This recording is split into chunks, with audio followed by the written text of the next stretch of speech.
Hello everybody and welcome back to Operation Logistics, where I realized over my break here that I completely neglected to add in trains. Apparently it has an A in it now. Well, two A's. A second A in trains. Okay, let's do this. Let's say trains for it's kind of punny, but I guess we could say trains for on-rails bulk transport. It's not amazingly fast, but it's very efficient because you can move a lot, but you can't necessarily, it's not particularly flexible in its destinations. Also, this music is a bit loud maybe. There you go, Crusader Kings. Let's turn that down just a wee bit. Excellent. Okay, so with trains added in here, that's great. So what's the next thing that we need to implement? Well, let me check my spreadsheet here. That would be on the wrong page. This page is the one I'm looking for. Next up on my list, I have zoom to hexes, enabling subhexes, and working on subhexes. So, as of right now, this is the state of our map generation, if it loads. Come on, Unity. There you... Whoa. Okay, there we go.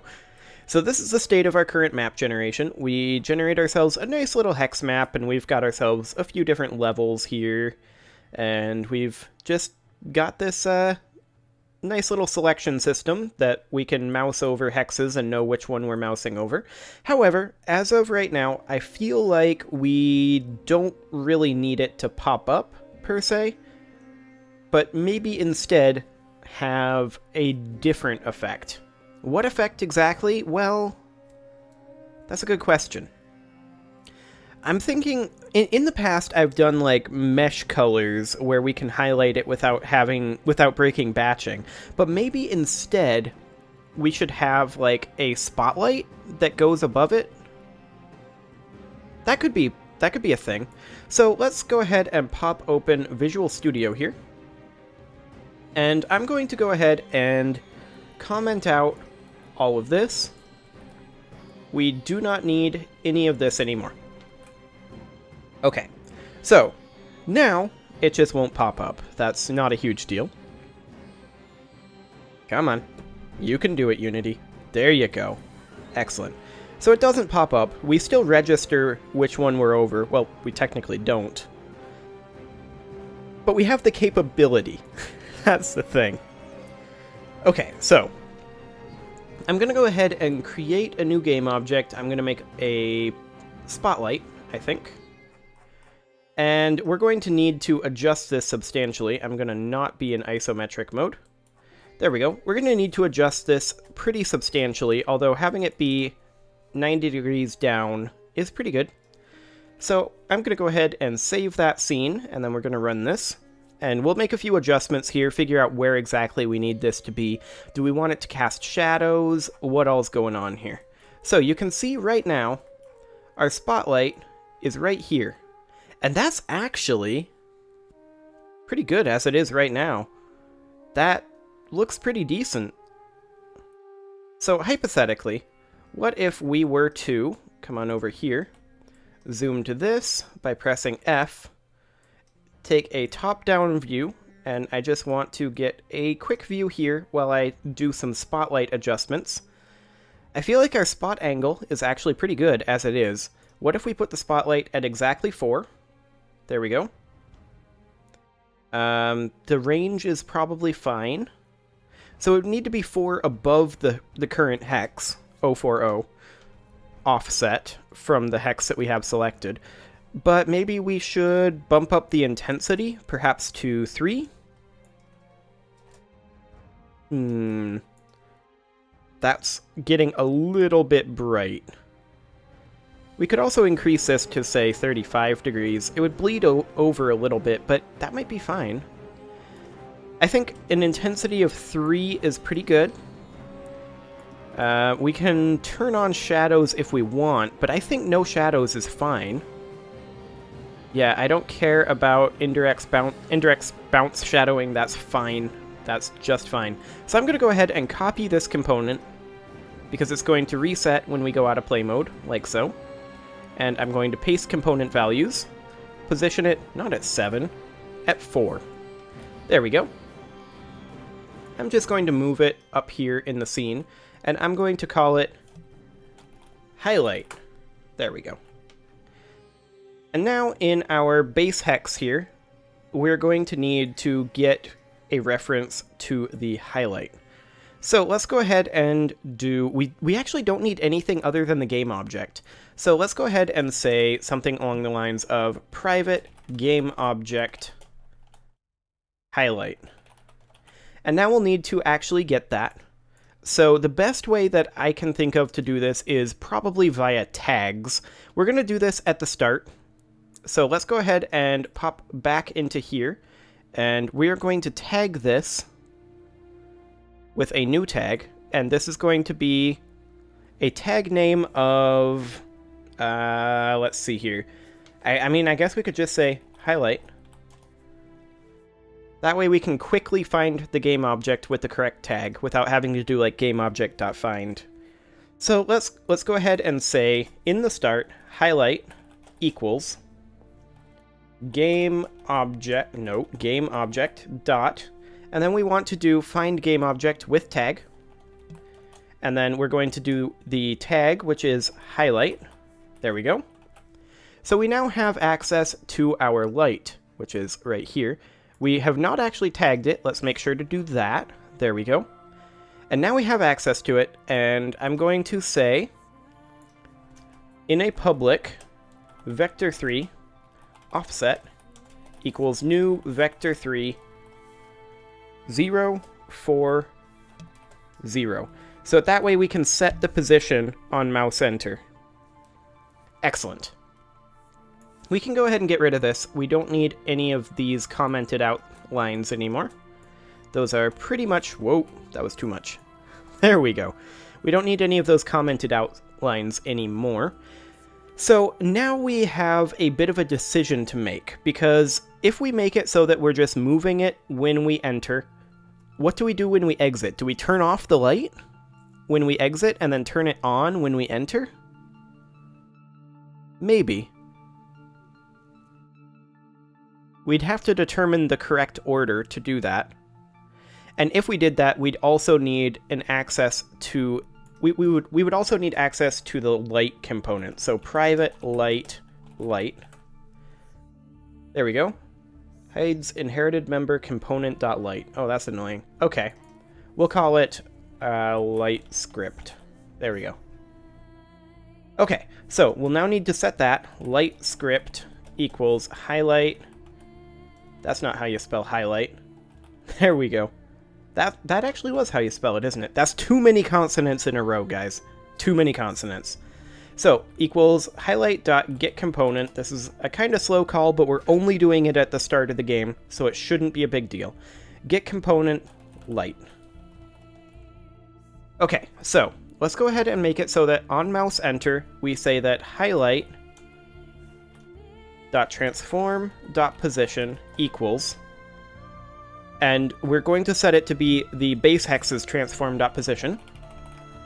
So we set it exactly where we moused over, and then we're just going to add in our offset, which I typoed apparently up here and didn't even notice. Offest, apparently, and typoed again. There we go. Okay, and now I'm going to go ahead and I want to check the script, actually. Yeah, it looks like we just enable or disable the light script. So I'm going to then say light script dot enabled equals true. And then on mouse exit, we don't actually need to move it anywhere. We just say light script dot enabled equals false. Okay. So theoretically, if I turn it off from here, it should only work if we are mousing over a hex. And then it should snap to the hex that we're moused over. Let's find out. Hey, that looks about right. Yeah, I like it. Okay. That works quite well. The glossiness of the material I actually kind of hate. So let's go into our materials here, and let's just turn the smoothness down. to be, I don't know, 0.25? Make it a lot more diffuse. Let's do that with all of them. There we go.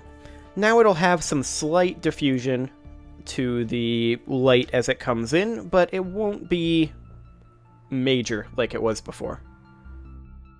Okay, yeah.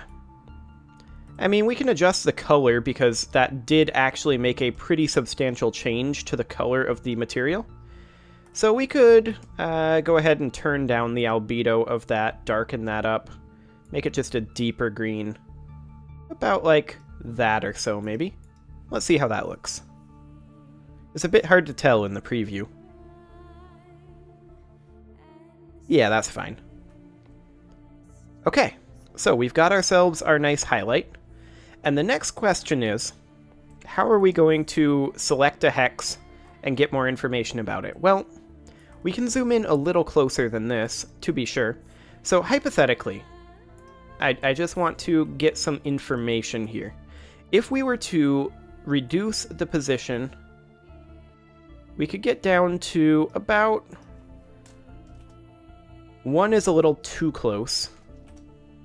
2 is... well, I would like to have it a little bit more up here. Okay, so let's go into the game view with the game still paused.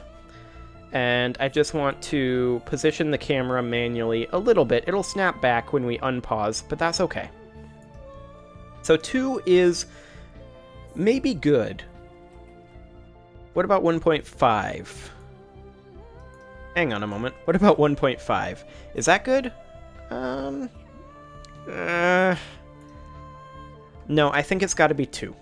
A height of 2. Now, what is our offset from the hex that we want to have centered? Well, I don't know. We'll figure all that out in a moment. So, when we click on the hex, we want to be able to zoom to that hex and then look at the interior of the hex. So let's go ahead and add in a new function here, and this is all based off of the collider. So public, nope, I want another enter. Public void on mouse down. So when we click on the hex, it will then immediately perform this task. This function will be performed. And what do we want it to do? Well, we want it to zoom to that hex. So at this point, we want to override our camera controls. And in order to do that, we're going to need to toss in a boolean here. So let's go for a public bool override camera equals false. Okay. And then in our update, we don't want to do any of this if we update our camera. So if we're overriding our camera, we don't want to do anything that is down here. So we can just go ahead and return. Now we are going to then do stuff with zooming to hex, but we'll get back to that in a moment. First, we're going to need to go ahead and on mouse down, we will toggle our override camera. And I think the best way to do that is going to be to create a public function, and this will be a public bool.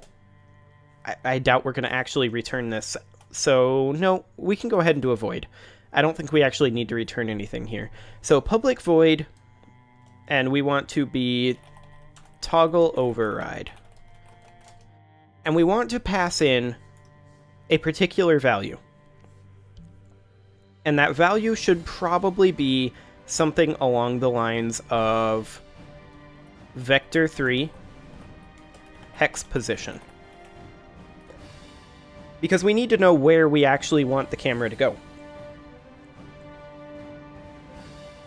Okay, so let's go ahead and toss in a new header up here, since we're modifying our strategy camera, and let's call this override controls. And then when we're up here, we want a public vector 3 offset. How far we want to offset from our target position. And then all we need to do really at that point, when we have override camera, is we need to move to our zoom goal. We need to pan to our zoom position. So I'm going to go ahead and copy our pan to position code from before, and I'm going to paste it in right here. Now we don't have a pan goal position. That is certainly true. So we're going to need to copy that as well. And let's go ahead and do that. So it will now continue to pan to its goal position. And we are declaring it here. So we may want, because we're using it in both locations, we may want to declare it up here and then just not assign it. And down here, say pan goal position. And then down here, we don't need to declare it anymore, so we can get rid of the vector 3. Fantastic. Okay, so we are now continuing to go to our pan goal. However, we should probably change our pan goal, X and Y. So let's think about this. We want our pan goal to then be... We want that to be... And actually, we don't need to constrain this at this point. We can comment that out. We want our pan goal.x to be our hex position. So let's actually not do that here, now that I think about it, because then we'd have to store the variable, and I don't feel like doing that because I'm too lazy. So instead, we have our pan goal declared here, so we can go ahead and set our pan goal here. So we'll say pan goal.x equals hex position.x. Pan goal, actually just pan goal. Wait, pan goal's a vector 2, correct? Yeah, pan goal's a vector 2. I was correct. So we need to do this. Hex position.x, and then over here, pan goal.y equals hex position. There we go. .z. Okay. And then we will say, for right now, how do I want to do that? Because we lose access to the hex position y coordinate, the height coordinate. So I guess we could say up here, we could toss in a private float, because I don't feel like changing the vector to, too lazy. Private float, and this will just simply be hex height. There we go. And then down here, back in the toggle override, hex height equals hex position.y. There we go. And just to keep this, you know, a little bit more even, I'll put it in between x, y, z. There we go. So we have ourselves our x, our y, and our z position. So we can then, with our pan goal here being that'll be fine. The other thing that we may want to do is do our zooming. So, do we want the camera actually locked while we're toggled? I don't know. However, one thing we should probably do is actually do our override. So, override camera equals true. However, we only want to do this if override camera equals false. So, if override camera, and we need 2 equals in there since it's a comparative, thank you compiler. So if we only do this when override camera equals false, then what we want to do is we want to simply say override camera equals false. And we'll let the other script take over from there. Well, not technically other script, but we'll let the other section of the update take over from there. Excellent. Okay, so we don't need these. And then that will also control our position y, except we don't want it to be transform.position.y. We instead want our y position to be hex height. And then we should probably add in our hex offset, which I thought we declared. Hang on a moment. Did I not declare that? Oh, I just called it offset. I'm gonna go ahead and call that hex offset, just in case. Okay, and now right up here, I'm going to go ahead and add in hex offset. Now, I don't know what that offset will be quite yet. We'll figure that out in a moment. Okay, so theoretically, this should now actually do things. So, if we were... And this will be kind of weird because we don't have the offset. So if we were to zoom to this hex, it didn't do anything. And there's a reason for that, because we're not actually calling it. Let's go into the base hex. On mouse down, so we're going to need access to our strategy camera script. So I'm going to go ahead and once again, I'm going to do private strategy camera. And I'm going to just simply call that cam. In the start, we're going to say cam equals GameObject.find. And actually, find object of type. And we're going to do strategy camera. We only have one, so just find the one object in the scene. Again, find object of type is kind of slow. It's not hugely slow, but the fact of the matter is, we're only calling this once at the very beginning of the game. We'll call it load time. I'm too lazy to do it better. Excellent. So now we're... What am I doing? We didn't call it still. Come on. Okay, maybe I'm not too lazy. This might be too long.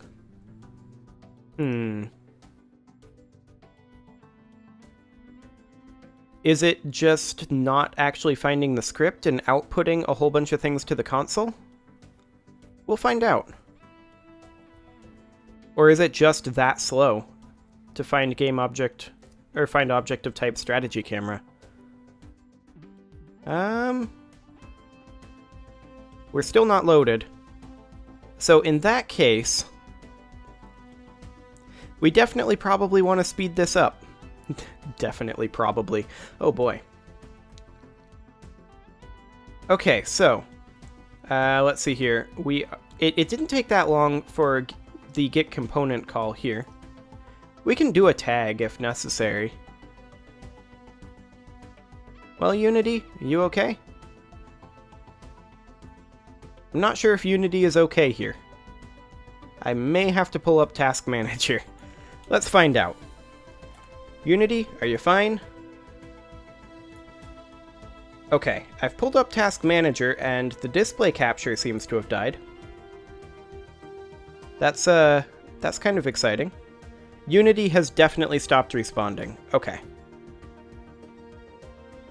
So, I'm going to go ahead and end task on Unity and see if I can get our display capture working again.